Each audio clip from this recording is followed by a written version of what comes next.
രാത്രി 1 മണിയോടെ വീട്ടിലെ അലമാരയ്ക്കുള്ളിൽ പത്തി വിടർത്തി മൂർഖൻ പാമ്പ്. വീട്ടുകാർ രക്ഷപ്പെട്ടത് തലനാരിഴയ്ക്കും. കൊടുമുടി അങ്ങാടിയിൽ ഫൈസി റോഡിൽ താമസിക്കുന്ന പുതുവച്ചാല മുഹമ്മദിന്റെ വീട്ടിലാണ് വെള്ളിയാഴ്ച രാത്രി 1 മണിയോടെ പാമ്പിനെ കണ്ടത്. അലമാരയ്ക്കുള്ളിൽ നിന്ന് ഗ്ലാസുകളും പാത്രങ്ങളും മറിഞ്ഞു വീഴുന്ന ശബ്ദം കേട്ടാണ് വീട്ടുകാർ എഴുന്നേറ്റത്. ലൈറ്റിട്ട് നോക്കിയപ്പോഴാണ് പത്തി വിടർത്തി അലമാരയ്ക്കുള്ളിൽ മൂർഖനെ കണ്ടത്. ഉടൻ തന്നെ വീട്ടുകാർ പാമ്പുപിടുത്തക്കാരൻ കൈപ്പുറം അബ്ബാസിനെ വിളിക്കുകയും നിമിഷങ്ങൾക്കകം അബ്ബാസ് അലമാരയ്ക്കുള്ളിൽ നിന്നും പാമ്പിനെ പിടികൂടുകയുമായിരുന്നു. 1.5 മീറ്റർ നീളമുള്ള മൂർഖൻ പാമ്പിനെയായിരുന്നു പിടികൂടിയത്. തുടർന്ന് പാമ്പിനെ നിലമ്പൂർ സൗത്ത് ഫോറസ്റ്റിന് കൈമാറാനും തീരുമാനമായി. മഴക്കാലമായതിനാൽ വീട്ടുകാർ വളരെയധികം ശ്രദ്ധിക്കണമെന്നും വീടിനോട് ചാരി നിൽക്കുന്ന മരക്കമ്പുകൾ വെട്ടിമാറ്റണമെന്നും ആവശ്യമില്ലാതെ ജനലുകളും വാതിലുകളും തുറന്നിടരുതെന്നും വീടിന്റെ ചുമരിന് ചാരി വിറകുപുരകൾ കെട്ടാതിരിക്കാൻ ശ്രദ്ധിക്കണമെന്നും കൈപ്പുറം അബ്ബാസ് വിശദീകരിച്ചു.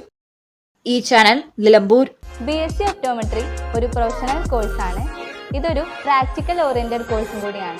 ക്ലാസ്സിൽ പഠിക്കുന്നതിനേക്കാൾ ക്ലിനിക്കൽ എക്സ്പോഷർ കൂടുതൽ വേണ്ടൊരു മേഖലയും കൂടിയാണിത്. അൽസലാമ ഐ ഹോസ്പിറ്റലിൽ ആവശ്യത്തിലധികം ക്ലിനിക്കൽ എക്സ്പോഷർ നമുക്ക് ലഭിക്കുന്നുണ്ട്. അതുകൊണ്ട് തന്നെ വേഗത്തിൽ പഠിക്കാൻ പറ്റുന്നു, എല്ലാം മനസ്സിലാക്കാനും പറ്റുന്നു. We are very happy to be the part of Al Salama Optometry College.